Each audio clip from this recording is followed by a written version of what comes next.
મહાત્મા ગાંધીજીએ વગર લડાઈએ ભારતને અંગ્રેજોની ગુલામીમાંથી મુક્ત કર્યું, અંગ્રેજોને હરાવ્યા, ભારતને સ્વતંત્રતા અપાવી. તેમની પાસે કયું બળ હતું?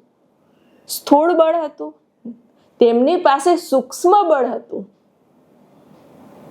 તે કોઈને કહેવા નતા ગયા, ક્યાંય કંઈ માગવા નતા ગયા, તો પણ તેમણે આ કાર્ય કર્યું, ભારતને સ્વતંત્રતા અપાવી અને ભારતના દરેક નાગરિકના હૃદય કમળ પર તેમને સ્થાન પ્રાપ્ત કર્યું. એ શેનો પ્રભાવ છે? એ સૂક્ષ્મ બળનો પ્રભાવ છે. ક્યાંય કહેવા ન જવું પડે, માગવા ન જવું પડે, બોલાવા ન જવું પડે, કશું જ નહીં, આપમેળે જ બધું થવા લાગે. એ સૂક્ષ્મ બળથી બધું થઈ જ જાય. આ સૂક્ષ્મ બળનો પ્રભાવ છે.